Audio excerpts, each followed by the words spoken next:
오늘로 윤석열 대통령이 취임한 지 딱 1년이 됐습니다. 그동안의 성과는 무엇이고 어떤 평가가 나오고 있는지 살펴보는 시간 마련했습니다. 대통령실 출입하는 경제부 임동진 기자 나왔습니다. 1주년 간담회를 건네떴다는 비판 때문일까요? 오늘 윤 대통령이 기자실을 깜짝 방문했습니다. 어떤 얘기들이 나왔습니까? 네, 윤석열 대통령은 오늘 오후 1시 40분쯤 점심시간 이후에 또 추경호 부총리 또 이제 김기현 국민의힘 대표 등과 함께 기자실로 내려왔는데요. 기자들과 일일이 악수를 나누고 국가 발전을 위해 일하는데 좋은 지적도 해주고 또 지난 1년을 나름대로 잘 해올 수 있었다 생각한다. 또 새로 맞이하는 1년도 정확하게 잘 짚어주고 또 방향이 잘못되거나 이럴 때면 또 속도가 빠르거나 너무 늦다 싶을 때는 기사로 정부를 잘 이끌어달라 이렇게 말했습니다. 역대 대통령들이 항상 취임 1주년 기자회견을 했던 것은 아닙니다. 이명박, 문재인 전 대통령도 하지 않았고요. 박근혜 전 대통령도 대국민 담화로 기자회견을 대신했습니다. 1주년 기자회견을 하지 않은 대신 윤 대통령은 언론과의 수시 소통을 확대할 방침이라고 합니다. 네. 자, 1년간의 성과 좀 하나하나 보도록 하겠습니다. 아무래도 가장 중요한 게 또 경제 문제 아니겠습니까? 표면적으로 보면 지난 1년 동안 윤 대통령도 연일 좀 경제에 대해서 강조를 한 것 같아요. 네, 먼저 그 대통령실에서 윤석열 대통령의 그 취임 1주년을 맞아 공개한 영상을 같이 보시면서 얘기 나눠보겠습니다. 국정 비전이 담긴 미디어 아트 영상입니다. 한 달 동안 이 서울 시내 주요 전광판에서 송출되고 있는데요. 영상에는 한국형 발사체 누리호, 또 KF-21 전투기, 수출 컨테이너 선박, 또 전기차, 또 반도체, 원전 등이 나오고요. 또 이제 그 다시 대한민국 새로운 국민의 나라에 하면서 1호 영업사원을 명찰을 단 이 우주인도 나옵니다. 이 첨단 산업 기술 강국으로 발돋움하고 또 국가 경제를 붕업하겠다 이런 메시지가 담긴 셈입니다. 윤석열 대통령의 경제 행보를 살펴보면요. 지난 1년간 공개적으로 참석한 경제 일정만 100여 개입니다. 주말을 제외하면 이틀에 한 번, 적어도 사흘에 한 번은 이 경제, 이 산업정책 관련 회의나 생산시설, 시장 등 현장 방문을 한 겁니다. 네, 지난 1년 동안 경제 분야에서 딱히 좋아졌다라고 이제 체감되는 부분은 많지 않은 것 같은데 실제로 수치상으로는 좀 어떤 변화가 있었습니까? 네, 윤 대통령의 취임 후 이 다음 날 바로 첫 수석 비서관 회의에서부터 고물가에 대한 대책을 주문하는 등 물가 안정에 많은 힘을 쏟았는데요. 지난해 6월 외환위기 이후 24년 만에 6%를 찍은 소비자 물가 상승률은 지난달 3.7%까지 떨어졌습니다. 다만 전기요금 인상이 임박한 만큼 이에 따른 물가 상승 압박이 조금은 우려되는 상황입니다. 고용의 경우에는 지난달 취업자 수가 1년 전보다 35만 명 이상 늘어난 것으로 나타나고 있는데요. 다만 60세 이상에서 대폭 늘었을 뿐 청년층과 또 40대 취업자는 수개월째 감소하고 있고 전체 취업자 수 증가폭도 줄어들고 있는 상황입니다. 또한 여전히 불안한 환율과 높은 금리는 관리가 필요하고요. 윤 대통령이 강조해온 수출 역시 지난해 10월부터 지난달까지 7개월 연속 내리막길을 걷고 있습니다. 전문가들은 심각한 위기 상황 속에서도 이 대내외 영향으로 경제 상황이 더 악화될 우려가 있었음에도 위기 대응 긍정적이었다는 평가를 내리고 있습니다. 특히 작년의 경우 레고 사태와 같은 부분은 전반적인 금융시장의 불안 요인을 확산시키면서 경제 전반에 위기를 만들 수 있었던 상황임에도 불구하고 이에 대한 관리가 이루어졌던 것은 적절하다고 생각됩니다. 그럼에도 불구하고 부동산 파이낸싱을 비롯한 전반적인 금융시장의 위험 요인은 여전히 살아있고요. 한국과 미국의 금리 역전을 비롯한 상황이 계속해서 불안 요인으로 작용할 가능성이 있다고 생각됩니다. 예, 그리고 여기에 더해서 기업들이 윤석열 정부에 가장 원했던 건 아마도 규제 철폐였을 겁니다. 시장 중심의 기조를 내세웠던 윤석열 정부인데 그 1년 동안 성과가 있었을까요? 전 세계적으로 기술 패권 경쟁 또 각 나라들이 이 자국 산업 살리기에 심화되고 있는 만큼 우리 기업들이 움츠러들 수밖에 없었던 것이 사실입니다. 정부는 규제 혁파로 기업들의 경영 환경을 지원했다고 스스로 평가하고 있는데요. 1년간의 혁신 성과 이민재 기자가 정리했습니다.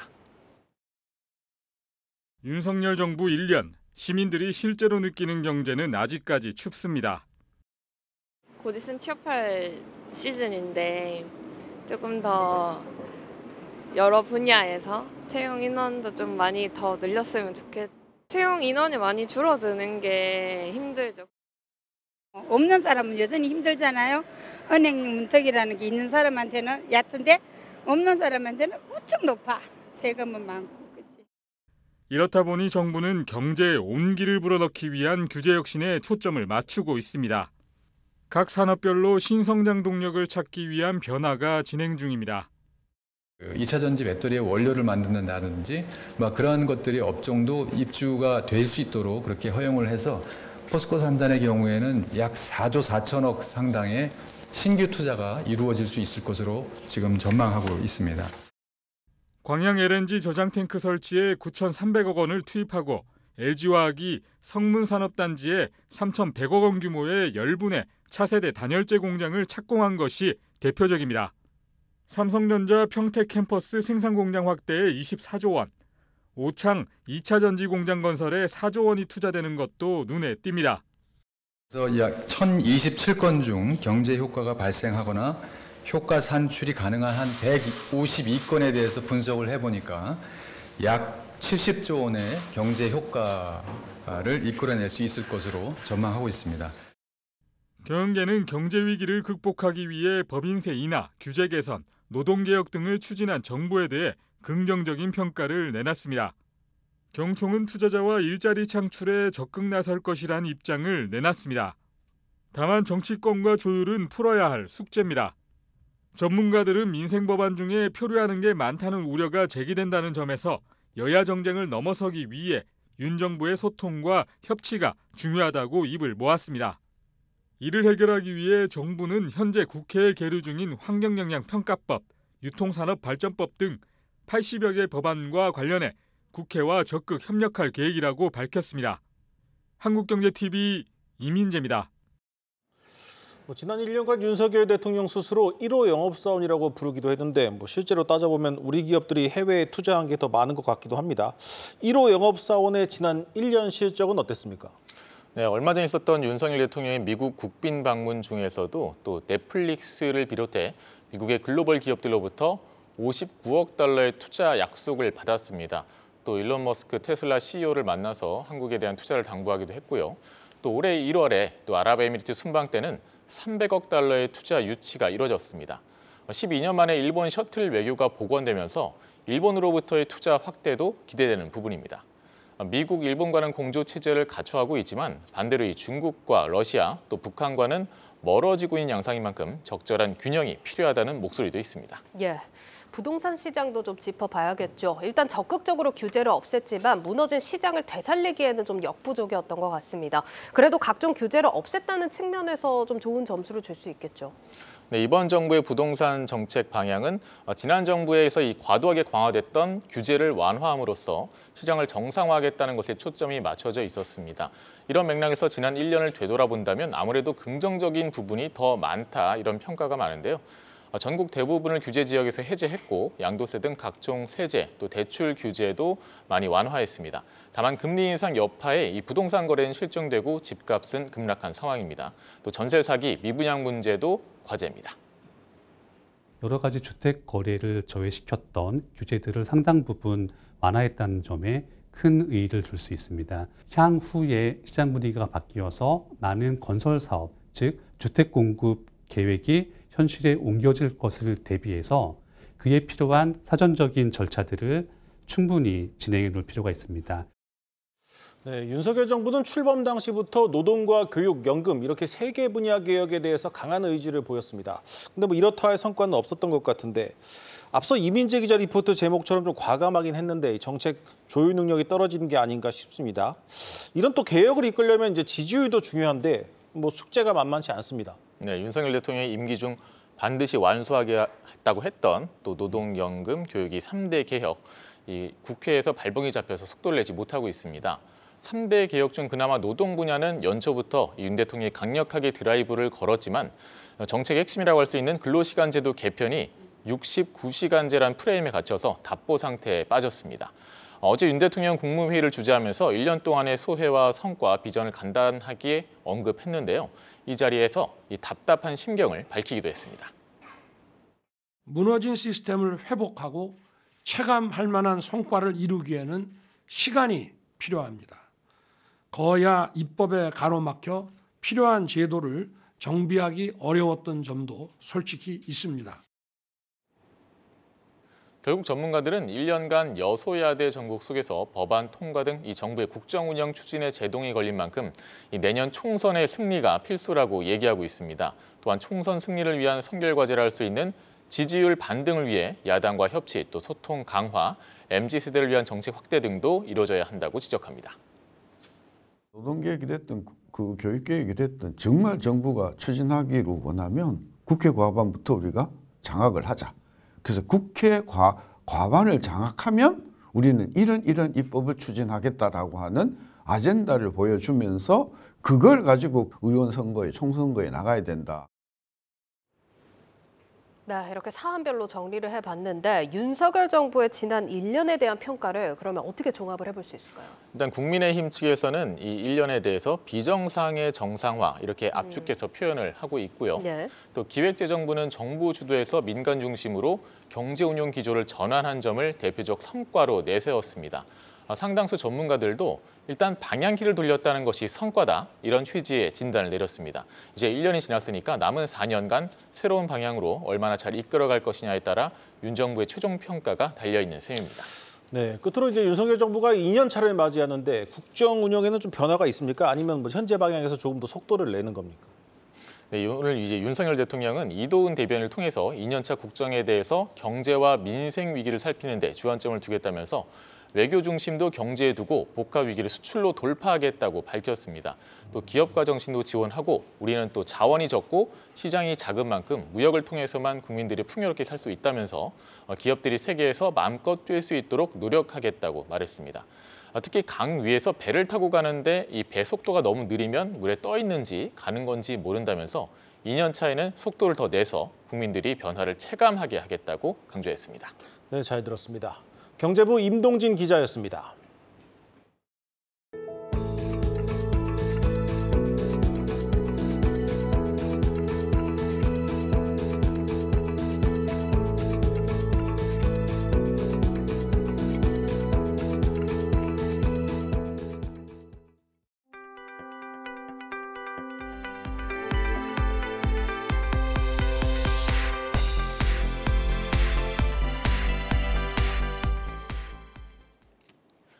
경기 침체에 대한 우려 속에 대출 연체율까지 오르자 은행권이 공격적으로 충당금을 쌓고 있습니다.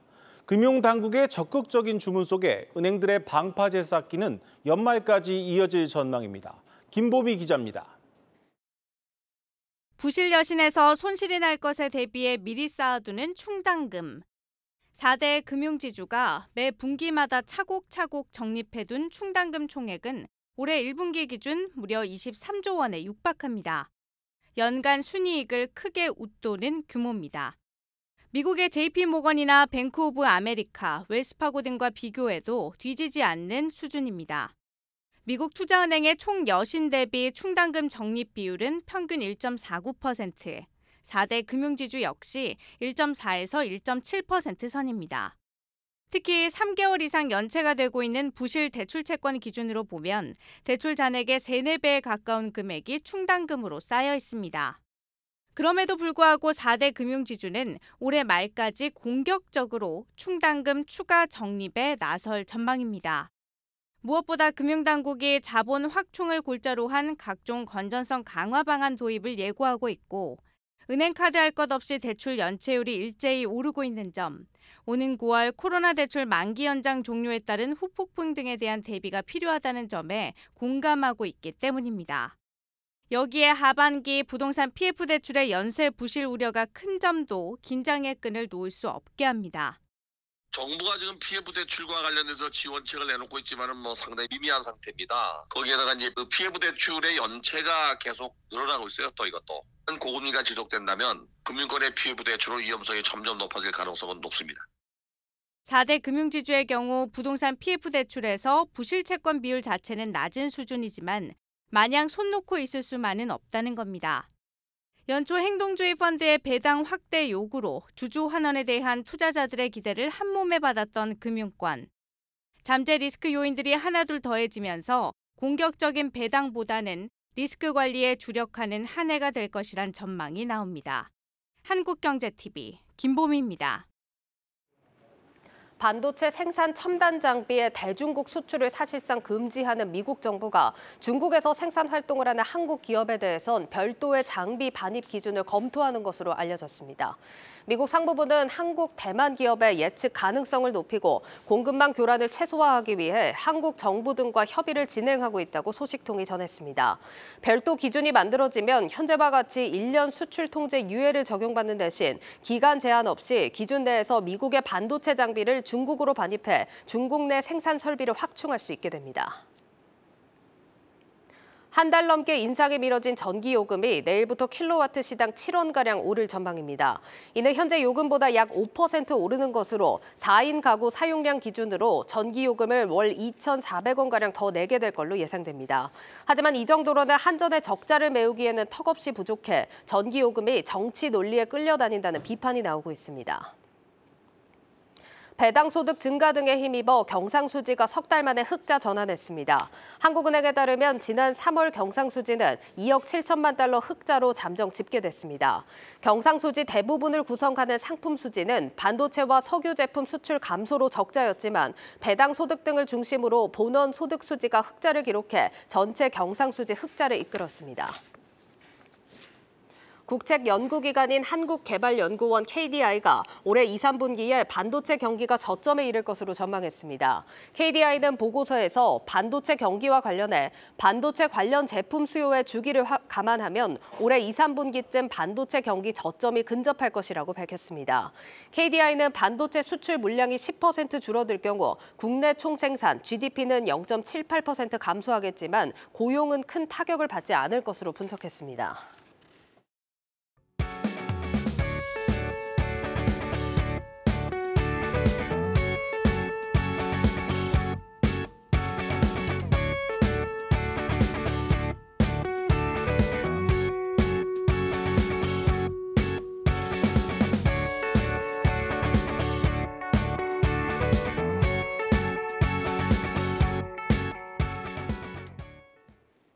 내일자 한국경제신문 미리 살펴보겠습니다. 첫 번째 기사입니다.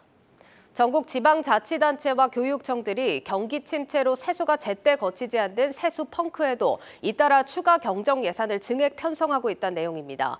17개 광역지자체 중 12곳이 추경 예산안을 편성해 제출했는데 본 예산 대비 4조 5천억 원 이상이 늘어난 규모라고 신문은 전했습니다. 이는 최근 2년 새 초과 세수로 정부로부터 받은 지방교금이 33조 원 늘어나는 등 여윳돈이 늘어났기 때문입니다. 허리띠를 졸라맨 중앙정부와는 달리 지방정부들이 선심성 사업을 앞세운 추경을 상습적으로 남발하고 있다는 지적이 나오고 있습니다. 다음 기사입니다. 윤석열 대통령이 산업부 2차관을 전격 경질하고 대통령실 산업정책비서관을 그 자리에 임명했다는 내용입니다. 장관들에게 새로운 국정기조에 맞추지 못하고 애매한 스탠스를 취한다면 과감하게 인사 조치하라고 지시한 지 하루 만입니다.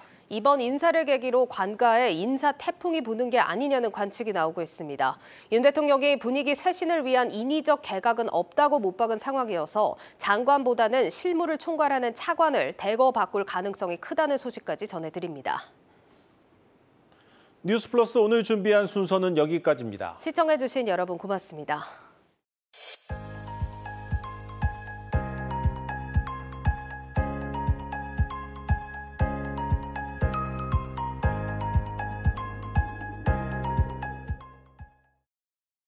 거의 아이콘 얼음 정수기. 컴팩트한 사이즈에 얼음은 더 빠르게. 크기도 내 취향에 맞게.